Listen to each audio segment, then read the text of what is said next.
Well, thank you all so much for bearing with us till now. We had an extremely rich and thought-provoking conference that hopefully started untangling the questions surrounding what it means to do digital Holocaust memory from the margins today. The digital, as it is clear from this conference, is redefining Holocaust memory and facilitating the co-production of memory in different ways and by a wide spectrum of established and new agents. In this roundtable, we will raise some thoughts following the presentations that hopefully will open the floor for further discussions. We hope to raise some of the issues that still need to be understood in relation to digital Holocaust memory. But before that, a few words about the rationale behind this conference. This conference grew out of two projects that we are conducting at the Ben-Gurion University of the Negev. I will say a few words about the ISF-funded project that Professor Jackie Feldman is leading, Memorial Museum Smartphone, Transmitting the Holocaust in a Digital Generation, and the research we are conducting as part of this project. Afterwards, Dr. Noam Tirosh will present the second project he and Dr. Roni Mikel Arieli are conducting. The projects, as you will see, are very much interrelated, and the questions they ask, I think, came up also throughout the conference. Afterwards, Roni and Jackie are going to add some of their thoughts. In this conference, we aim to speak about digital Holocaust memory from the margins. In our research, Professor Feldman and I are interested in exploring marginal practices of digital memory. Our understanding is that digital memory of the Shoah takes different forms. Institutions are embracing more and more digital media and making it part of the toolkit, from active social media accounts to online commemoration ceremonies to digital artifacts as part of the exhibitions display and as part of online exhibitions as well. At the same time, digital Holocaust memory also appears in the margins as vernacular practices that challenge inheritances of Holocaust memory practices. One example is the TikTok challenge we heard about yesterday. Another interesting example takes the form of selfies that are being taken in Holocaust sites in general and in Auschwitz in particular, mainly by young people. In the last years, these selfies have generated agitated public debate.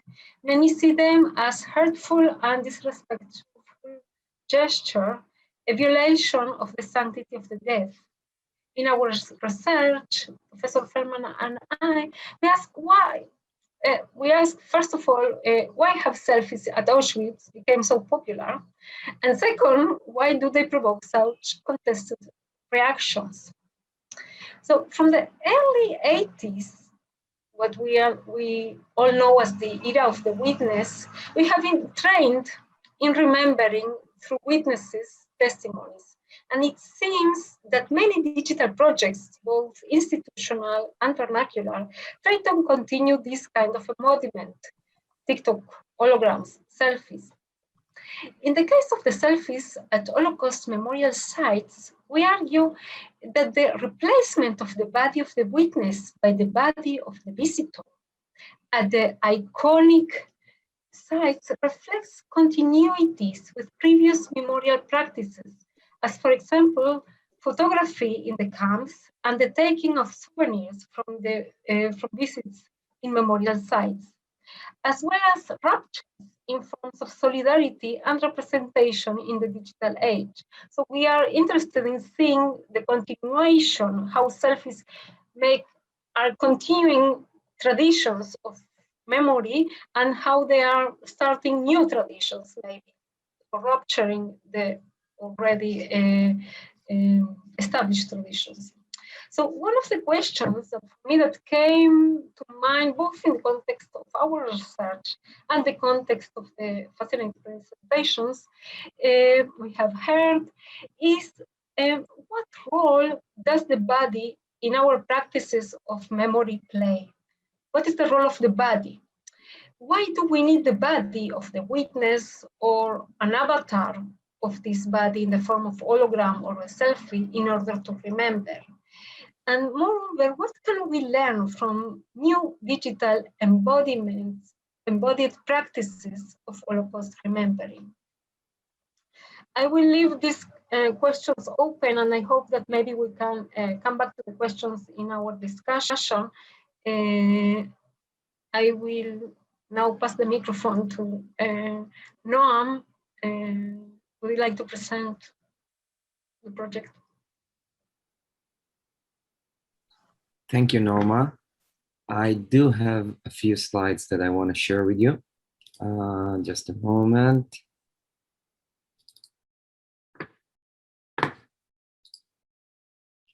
Do you see my screen, the presentation? All right, without my notes, right? Yeah. Okay, just a moment. Okay, so first, as Norma said, I want to thank all participants, presenters, chairs for the lively discussions we had today and yesterday and the day before, and the vibrant intellectual environment created during the meeting. As part of my final notes, as Norma presented, I want to highlight what brought me personally, and together with Roni and Jackie and Norma, to start thinking of our research project, enabled by the Bergida Family Foundation. That actually this conference is in a way one of its first outcomes of our project. But additionally, I want to speak a bit about some thoughts I had during the conference, so bear with me. So it all started in 2020, Yom HaShoah, the official day of Holocaust commemoration in Israel. You see on screen, I'll tell you in a minute what do you see now, but as offline gatherings were forbidden during the pandemic, Israelis participated in official online commemorations during Yom HaShoah. On screen, you can see my own kids' school's first slide of the online ceremony that they did in Yom HaShoah. What intrigued me most was the school's request from the kids, and I'm translating, to appear in the Zoom ceremony wearing white, Tavou lazum belavan, in Hebrew. This puzzled me, as it was an exciting mixture of regular offline norms of commemoration, and to go to school wearing a white t-shirt in Yom HaShoah, with practices and capabilities that were enabled by the online-only environments. This interplay between the school's attempt to mimic offline commemoration practices and the necessity, on the other hand, to go online puzzled me. This interplay led us to think more broadly also about digital Holocaust commemorations during the pandemic. As we experienced digital-only commemorations, we realized that Holocaust commemoration during the pandemic could be a rich case study to understand the real meaning of Holocaust digitalization. So in our project, Jackie, Roni, Norma, and I analyzed Holocaust commemorations during the pandemic. We explore, for example, how museums and memory professionals dealt with the pandemic and its transferring of activities to the digital world.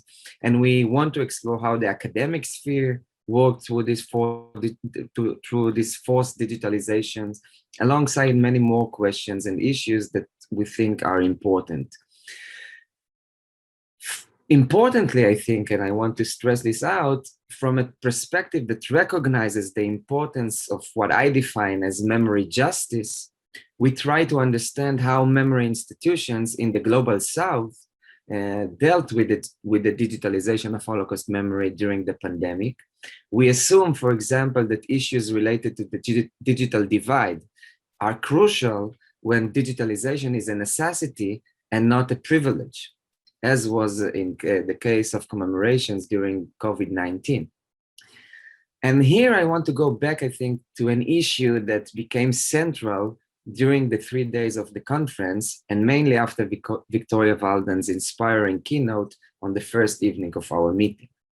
Victoria highlighted the need to go beyond the representation paradigm, a movement that, while not entirely ignores the question of narratives and narrativity of Holocaust memory, definitely, in my perspective, reduces its importance. I do agree that our digital environment brings to the front questions that are very different from the narrative-related questions that dominate and dominated our field. However, I still firmly believe that the main question we should ask ourselves is a question about narratives. For me, the pressing question is whether digitalization of Holocaust memory challenges established forms of Holocaust narratives, or is it only a new way to communicate traditional, known, and accepted narratives about the Holocaust and its consequences? A claim that as was claimed by Wolf Kahnsteiner already in 2014. We, Israelis, in my opinion, we don't have the privilege to dismiss questions of narratives when it comes to Holocaust commemoration and education. Indeed, in our daily lives, our political system, our social relations, or in other words, all aspects of our lives are all very much influenced and shaped by these narratives. Official Holocaust remembrance and commemoration in Israel is constructed in light of a dominant narrative that promotes a very specific realization of Holocaust consequences. This narrative seeks to guarantee that we Jews will not face an existential threat again. Never again will we face another Holocaust. A universal Holocaust narrative confronts this particular understanding of the Holocaust. In line with this universal understanding, we may be asked to remember that the Holocaust was a human-made catastrophe. We should also be encouraged to act when we face atrocities and wrongdoings in our daily life. To be a bystander is not acceptable. However, the prices of living in the light of the dominant Holocaust Israeli narrative became vivid only 2 weeks ago. Only 2 weeks ago, violent clashes between Jews and Arabs took place all over Israel. While burning synagogues and attacking Jews during the riots were imagined and perceived as the 2021 Kristallnacht, Jewish violence was not perceived in the same way. I want to show you a short movie. It's not graphic, I promise, but it's shocking nonetheless. It's very short. איפה יש פה ערבים בנתניה? תנו לי כתובות של הערבים בנתניה, תנו לי בבקשה, כולם. על השמח הלילה.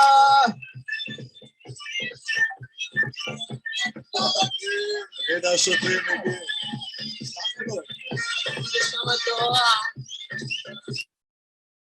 This was just a movie that I found in the web while searching Twitter, TikTok, and so on.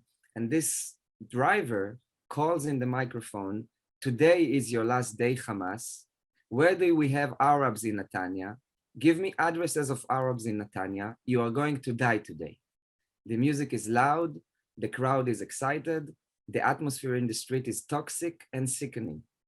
Indeed, this resembles scenes from back then in Europe, scenes that we may want to remediate in our digital era, maybe in an attempt to embody the experience of such events.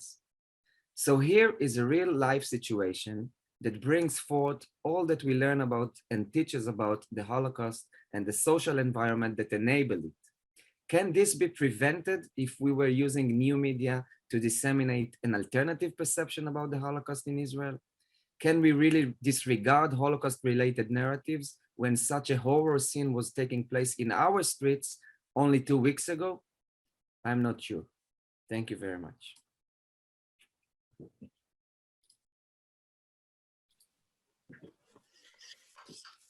Okay, so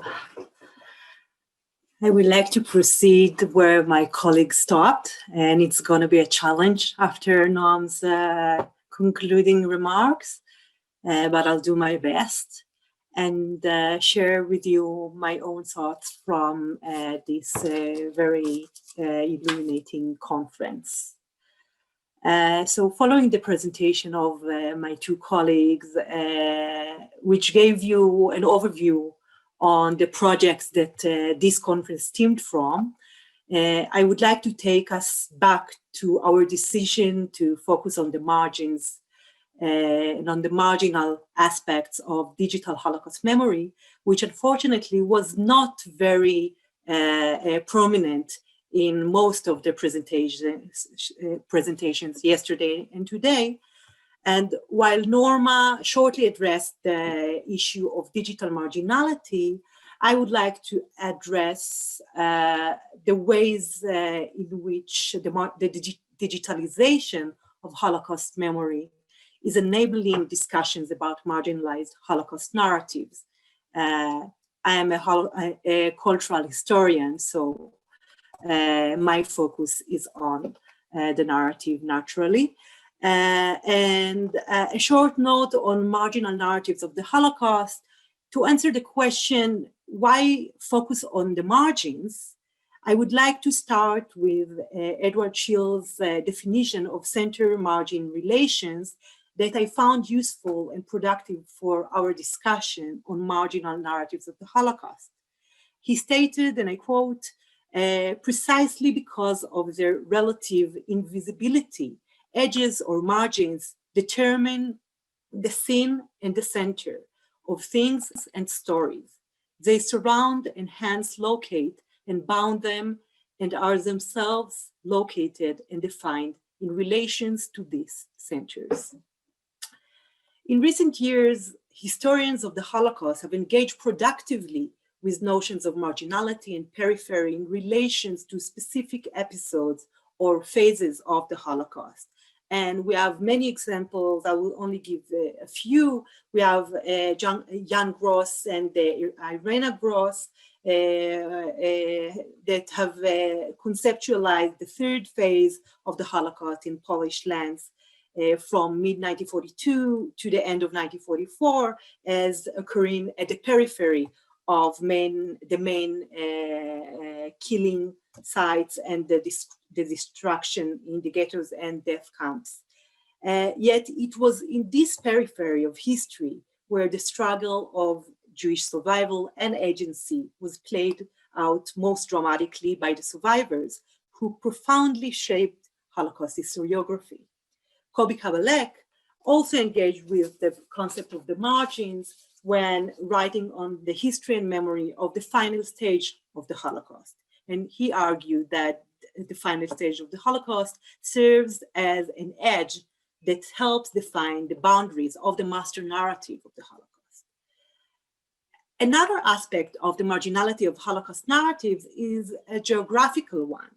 During the war, the persecution and murder of Jews had largely taken place in Eastern Europe. However, between 1945 to 1989, as the eastern part of the continent was under communist rule, the Holocaust was absent from public memory in these countries, and its study was somewhat limited. With the collapse of the Iron Bloc and the opening of previously closed Soviet archives came the opportunity to re-examine the official history of the war, as well as a chance to include previously neglected chapters in the overall historical narrative. And one prominent work that comes to mind is that of Aliana Adler, which is with us today, Survival on the Margins, that focuses on Polish Jewish refugees in the wartime Soviet Union. And as Noam stated, another very important geographical aspect of marginal narratives of the Holocaust is related to the Global South. Before and during World War II, countries in the Global South became places of refuge for some refugees and for others, places of detention. Moreover, during those years, African countries were controlled by different colonial and occupying powers. Therefore, experiences in North Africa where Jews and non-Jews lived under French, Italian, or German occupation were quite different than experiences in French West Africa, for example, or in the British colonies. Nevertheless, within the Eurocentric focus in Holocaust studies, these histories were also put in the margins and were considered the periphery of the field. So these are only few examples of marginal narratives of the Holocaust. And as we saw today and yesterday in the talks, Holocaust memory can be transmitted through marginal digital practices, and at the same time, marginal Holocaust narratives can be transmitted through central or up-to-date digital practices. These processes entail challenges as well as advantages. For example, a relatively marginal geographically Institute for Holocaust Education in Israel can become more visible, as we heard, through the digitalization process. A Holocaust Center in Africa that usually had a limited number of visitors per month could now receive hundreds of people a week digitally. However, the transition into an online-only world has its limitation, particularly when it comes to equal access to the internet, and pushes education institutions to become more creative in trying to provide solutions to students in remote and disconnected areas. We also saw in the presentations yesterday and today that social media plays a central part in the digitalization of Holocaust memory. It provides a discursive space for an active political use of Holocaust memory on the one hand, while providing an active remembrance processes through TikTok, Facebook, Instagram, and other means. And the ethical questions that emerge from such uses of Holocaust memory cannot be overlooked. Ethical questions also raise with regards to video games, holograms of survivors, digital maps, and digital exhibitions. Can the digital replace the physical? So those are only a few of the thoughts and the question that I thought about following the panel that we just heard. I would like to also share with you shortly. Noam presented our Brigida project, and I would just say that we are currently working on several publications, and one very interesting is actually reviewing what scholars learning with digital Holocaust memory and writing about through a systematic analysis of the literature dealing with this issue. And what we're doing here is that we actually, we try to go through systematically all of the publications that were dealing with this issue and to analyze it in an attempt to assess whether the digitalization of Holocaust memory also widening our perspective about the Holocaust and its commemoration in the digital age. So this is only one product that comes to mind, and I will leave the floor to Jackie. Thank you.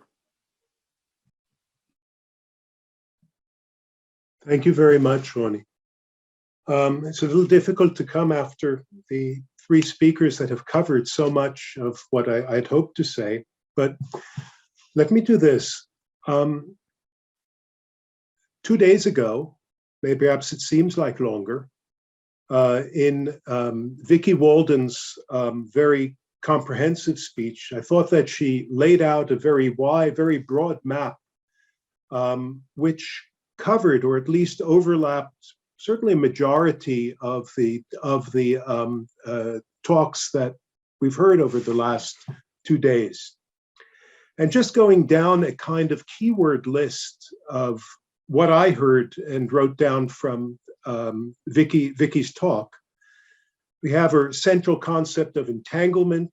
I'm just going to list them: images, technology, interface, materiality, ethics of representation, different forms of aesthetics, networks, trauma, narrative storytelling, testimony, educational applications, and the question of transition between forms of media. And I think that what we've heard in these last 2 days covers a wide range of these practices, of digital practices, not all digital practices. We've heard of TikTok and the function of objects, of museums and applications, of the way things are used educationally. I would say that we've covered a wide gamut of the digital of our title. I personally am less satisfied with the idea of the margins. And while one can define margins in a very broad way and then say that it's about technology, it's tomorrow, that's the center and everything else is at the margins, I like to think of margins in terms of power structures. And I think there's a lot more to be said of how these digital technologies are used, inflected in specific places, and particularly through comparisons between them.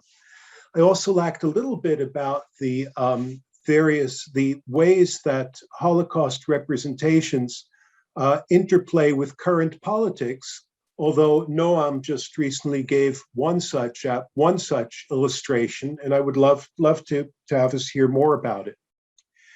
Now, I come to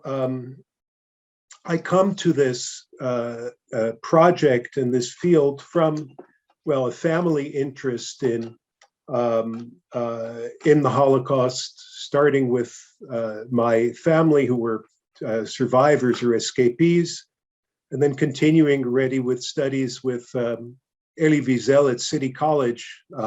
Well, how long? Over 40 years ago. And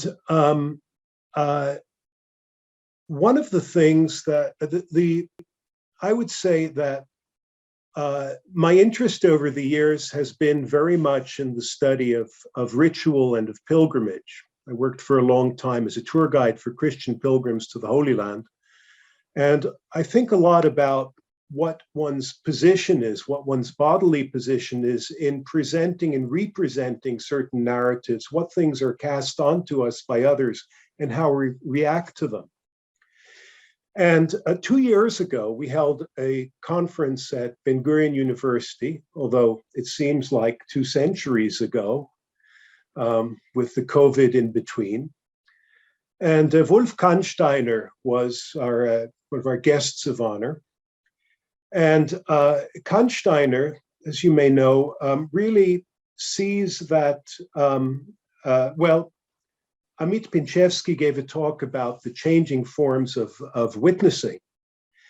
And Wolf Kannsteiner, who really sees the immersion and interactive video games as the wave of the future, the way with which the Holocaust will be remembered in the next generation, then, and I may be misquoting him a bit, but returned and then said, I don't see why you're doing all this effort to preserve, the idea of witnessing. The age of the witnesses are dying off, and it's about time. Well, some of us in the conference room were not only taken aback, but I would say deeply offended. And in a conversation later on, some of us said, we feel that this is a kind of a lack of hospitality, being that we're here in Israel, and this is sort of, not the kind of thing that should be said when you're being hosted, wined and dined, in Israel. And that made me think about the way that place even in an academic conference, this kind of cadre does have an effect, and effect that I wonder, is it in part neutralized through these online formats where it may be some of us may be here in Beersheba or Jerusalem, but that we're everywhere?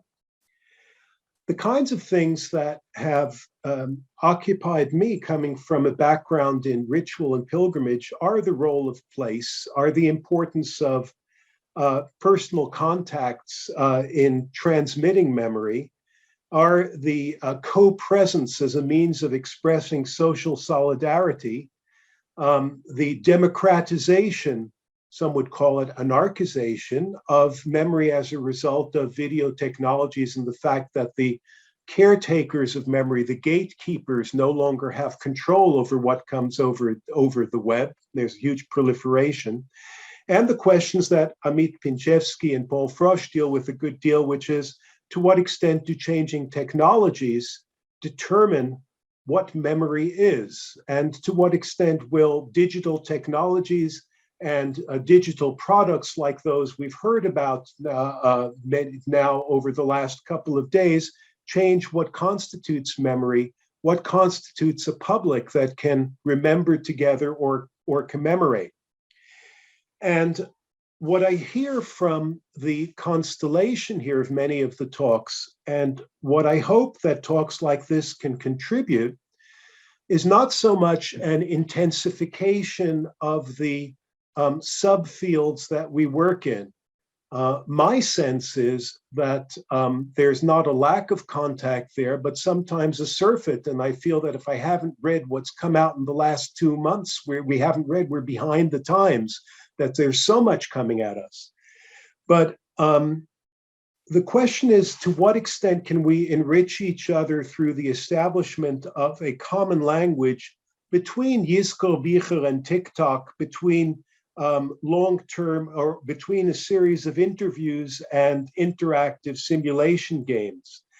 And I hope that conferences like this will have the possibility of bringing these talks not only in parallel days, but bring these together so that we can think of both the innovations and changes that are brought in by digital technology, as well as what we need to learn about the continuities with memory forms and transmission and commemoration in the past. Thank you. Thank you very much, Jackie, and thank you all. We would like now to open up the floor for your thoughts, your questions, your, yeah. So,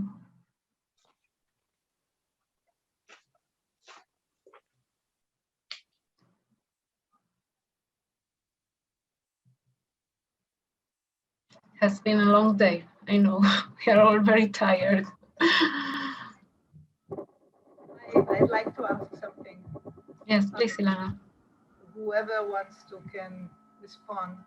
My question is also a response to the Holocaust Memorial Day event that we had about 2 months ago. It is as follows. Because digital culture is mostly a thing of younger people, and the Holocaust experience and memory is mostly an experience, or it is within the consciousness of older people, then sometimes, as we saw, there's a clash between these two worlds, and often the older people, those who know what the Holocaust is, they know it in the flesh or from whatever they inherited from their parents, sometimes they can't accept the ways in which younger generations process and present and represent the Holocaust. So I wonder if any one of you, those who presented, those who listened, have any ideas about this problem, because after the conference, we returned to real life, to our survivors, to our literary and documentary accounts. And the question is how we tackle this reality. Okay, thank you. That's a great question. So is digital media and the mediation of the Holocaust that we see through digital media something that is generational, something that the young generation does and the old generation do not understand, cannot understand, and therefore the clashes between the generations, or is here something new that we need to learn to understand what is going on here? I would like to respond, or maybe we want to collect a few comments. No, I think that. Okay, so ahead. I always like to give the example of Elie Wiesel's comment, criticism against the 1979 Holocaust miniseries in the US. Elie Wiesel wrote in the New York Times that it is a shame, it is a soap opera, and it's unbearable that that this will be the way that the next generation will learn about the Holocaust. For me, watching this miniseries in YouTube, it seems like any other form of mediation, of Holocaust mediation. So I guess each generation try to mediate and to contemplate the Holocaust in its available forms. And as Tom and Tobias presented yesterday about the TikTok challenge, we see that people actually creatively engage with the Holocaust with whatever means they have, and they are doing it, I think, very, very, very nicely and importantly. So we need to take in consideration that there is a generational gap here, but there is also medium, the changes of medium, and the change in how we deal with media in general. It's not only about generations. So yeah, that's it. Yeah, that's a great approach. I want just to add to this that the question, I think the interesting question is it a continuation of the same ways that we are used to remember, or are we facing new ways of remembering that will bring us new understandings about the Holocaust and about how we remember the Holocaust? Hank. Yes. You know, I happen to be already interviewing survivors when the 1970, in the US it was 78, the Holocaust program was first aired. And we know whatever one says about its kitschiness and, you know, what Wiesel's and many, many people said, the reality is, and this I think goes with what others have said, that it did provoke a discussion that did not exist in all kinds of ways. And I heard about this most directly from survivors themselves, that people having seen the TV show would come up to them and they kind of half knew or didn't know because they saw numbers on arms. We were there. Was it like that? Was it? So one thing led to another. And it really was, of course, as we all know now, a watershed, whatever else you say. It's really what I was trying to say earlier, that from my perspective, it's not about being more humanistic. It's about conversation, and whatever the products are, and however we value them, whether it's the 78 program or TikTok or whatever other media, are important in themselves. And frankly, as it's probably clear, it's a species of phenomena that I don't much understand. You know, I'm too old school to understand most of. Beyond email, I'm sort of digitally challenged. However, what I've seen when things to me matter, really matter, goes beyond the particular, and I'd say the same thing about holograms. Whatever the thing is, it's what does it lead to by way of conversation. I think it also goes with what Jackie was saying at the end, because it's also conversation between us, right? Not only between survivors and other folks, which is for reasons we all understand now, genuinely less than it once was, even when my grad school profs were telling me it was over in 1975.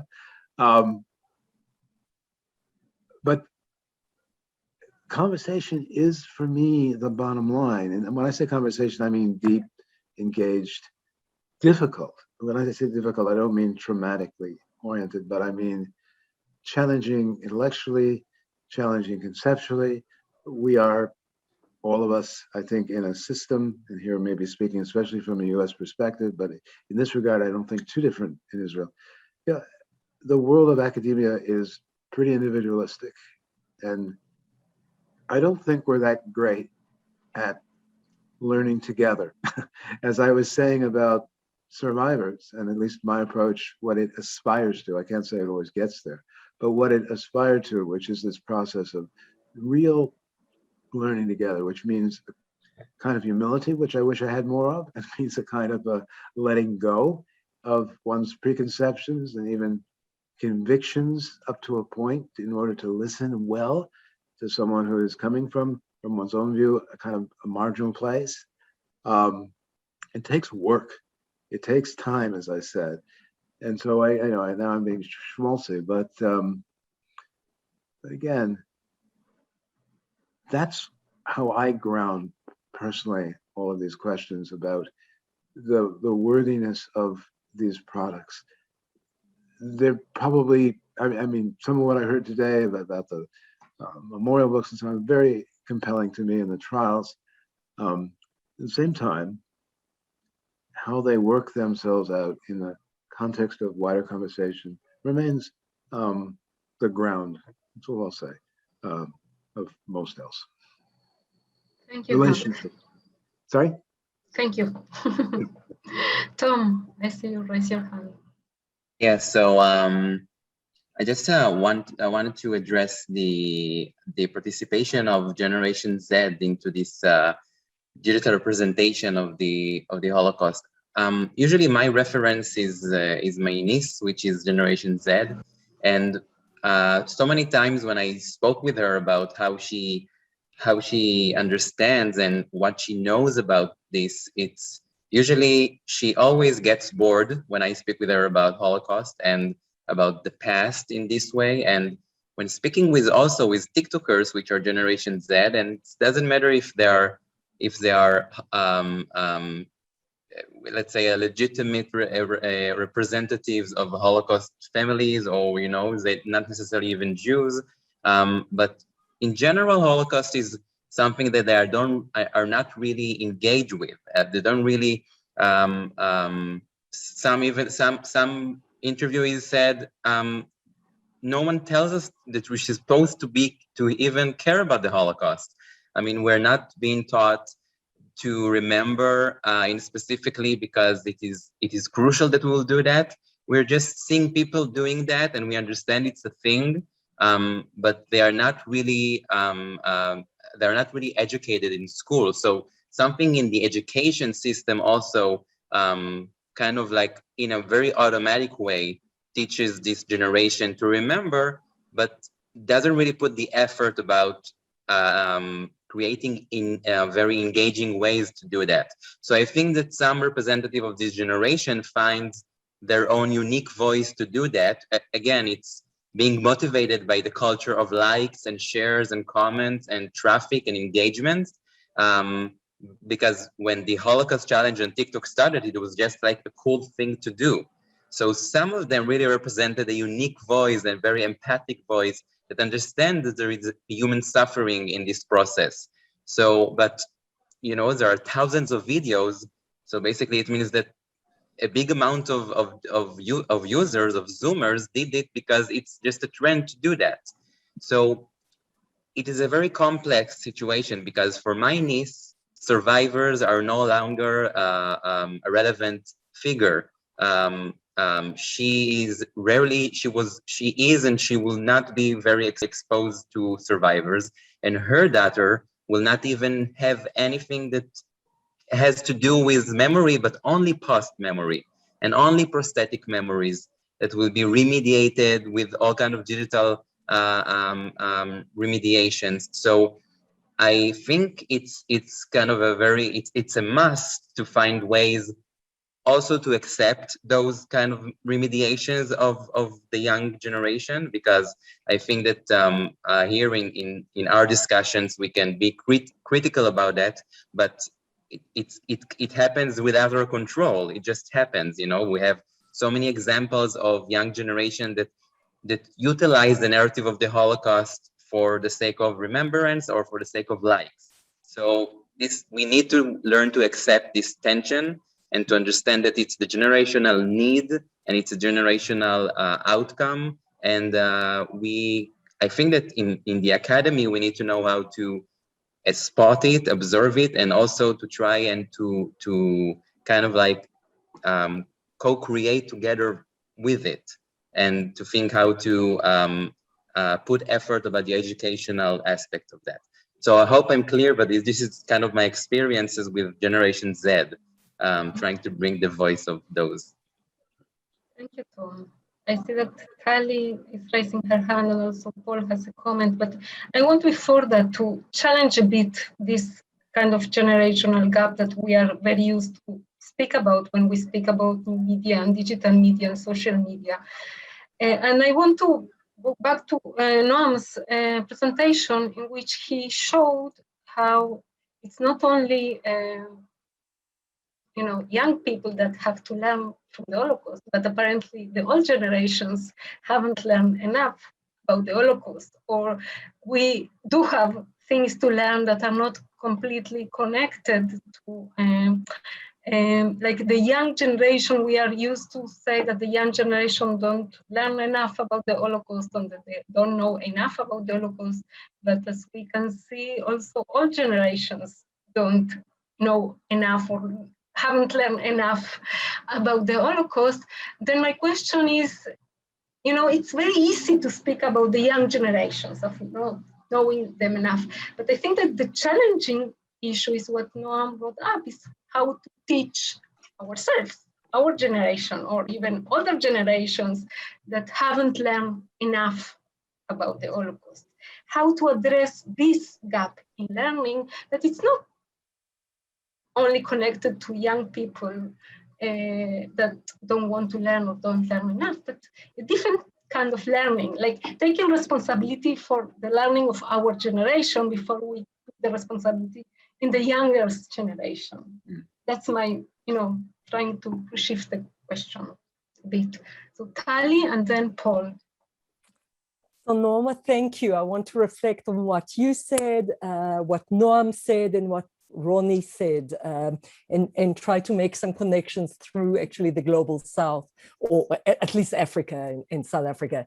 So for me, Norma, really that question came about so clearly when Liat Shteil-Livni gave her talk yesterday, and Orit spoke today about the Demaniuk and Eichmann, about the lack of making the connections, the lack of awareness. Things are happening out there, but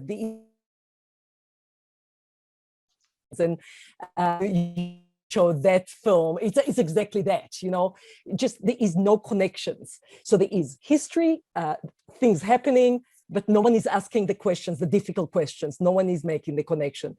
Noam, you also, Roni, you spoke about the marginality and making connection to the marginality. And Noam, you posed the question about is podcast digital, earlier.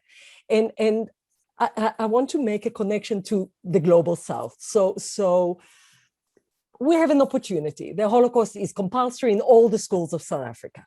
Wonderful. COVID happens. There's no data. There's no internet. There's no laptops. There's no phones. So lovely. It is compulsory. How do you teach it? So is, for example, we didn't speak about it. We didn't have time to mention it yesterday, but we realized that there is a gap. So we created little testimony stories and sent it on WhatsApp, voicemail, a voice note, or whatever it's called. Is that digital? Is that the digital gap? But we sent it to 500 schools. so kids got it, but is that digital? So I think what was missing is maybe not to speak about the haves, but the countries that do not have, and how do you use digital there, that this is part of our struggle, and that connects to maybe the marginality that maybe was not spoken enough about. So I'm not sure I'm making myself clear, but I'm trying to make connections in my head there. Thank you, Tali. Thank you very much. Paul, you wanted to share with us some of your thoughts? Yeah, I wanted to give a little more content to the thinking about the structure of generations and memory. So in the chat, there's an excellent book many of you may know, by Amy Corning and Harold Goldblum, called Generations and Collective Memory. And I think in response to Norma's question, one reason why it matters to think about what people who are just starting out in their formation of memory, what they learn now is this idea that the memories we form from roughly the age 15 to 25 or 30, depending how you bound that, are going to be the main ways that we process our understanding of events like the Holocaust for the rest of our lives. And obviously, for Elie Wiesel, those critical years fall in a different place from those who watch the Holocaust documentary series. So this helps us make sense of there is a kind of gap there. I'll just say, in working with Katie, as I put in the chat earlier, I was recommending the Lev Manovich book that's been cited a few times, The Language of New Media. But of course, when I read this, I was reading his analyses of things happening in the early internet that I experienced as a user at that time when I was in this period. When I'm recommending this to my student today in 2020, I think, well, she doesn't know these things from first personal experience. And so, is that the best source? So I think that's partially what I meant by thinking about what kinds of sources, students need today.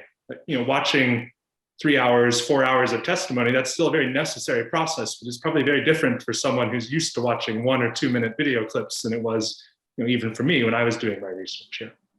But I do think there is something to this idea, but of course Norma is right that my generation, older generations also have gaps in our knowledge, also have the need to encounter new perspectives. It's just, if this hypothesis is correct, it's hard for us to do it. It's relatively more malleable for people who are just forming those memories for the first time. I think that I want to push a little bit more this question and ask, is it about knowledge really? Because in the digital age, we can know everything, right? We have the internet, we all know how to Google.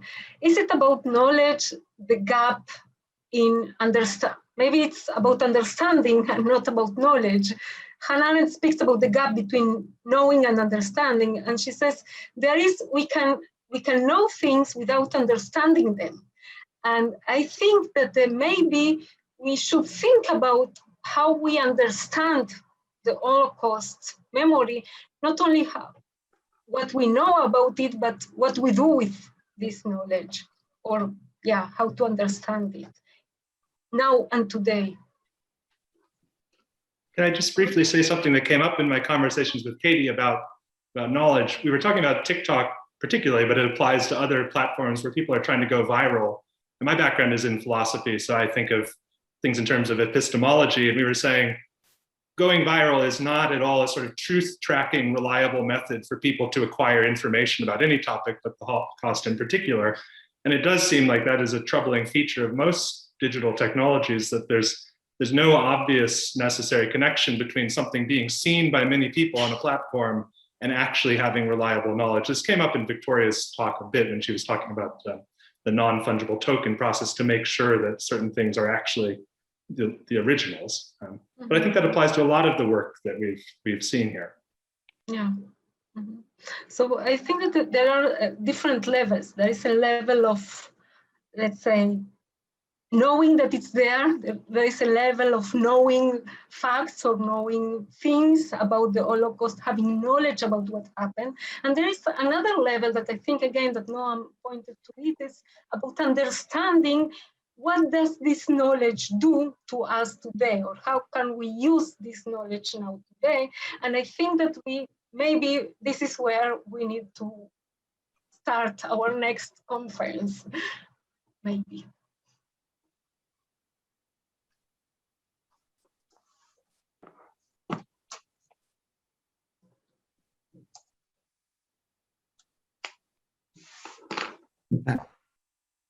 Jackie, you wanted to say something? No, I just want to say if are there any further questions for anyone? From anyone? I just wanted to Noam. comment. It's not a question. I just wanted to Yeah. comment to Norma that maybe it's not about not knowing enough about the Holocaust. Maybe it's about knowing too much. Yeah, but that's another issue, I guess. Yeah. Hank? Yeah, I'll again try brief. Yeah, I think understanding is the bottom line. Obviously, there's not separable, and understanding. The more you know, if it's real knowledge, the harder understanding is because you have to contend with so many potentially conflicting, complex, and ambiguous quote facts. So understanding becomes that much more challenged. But at least as I understanding, again, I go back to very old school business of spending time, being patient, listening over a period of time, immersion, and not doing it. And this goes back to what I was pushing, I guess, throughout, not attempting to do it all by oneself, much as one can. But it's what good teaching is, I think, which includes with each other, of spending that kind of time based on what we know. The more isolated we are with our knowledge, I think there's some rough correlation with the lesser degree of understanding we may have.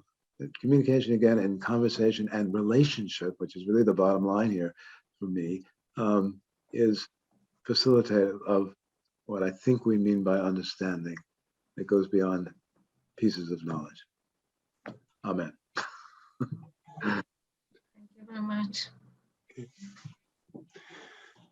I suggest that we wrap things up. I want to thank everyone for staying with us throughout these 3 long days. I think it's been an exciting conversation, and one that I hope will continue.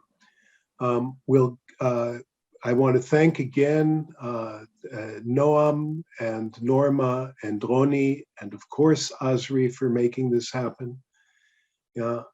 I want to thank again the university, Ben-Gurion University of the Negev, and our contributors, right, the Reni Apparel Foundation, as well as the Bergida Family Foundation, for helping to make this happen. And we will be in touch with you about those of you who want to send in the articles for the publication. And within a certain period, Azri will let us know when these talks will be, recorded talks will be available. And we'll let you know about that. And feel free, please, to share them. Please feel free to both not only post likes, but to respond and to continue the conversation on the Rabb Center website. And we look forward to seeing you perhaps again all together, and then individually to come to carry on the conversation. So thank you very much to all of you, and have a good night for most of us and afternoon for some. Thanks very much. Thank you. Thank you so much. Thank you very much. You. Next year, Have a lovely physically. Thank you, everyone, for everything. It was remarkable. Thanks, everyone.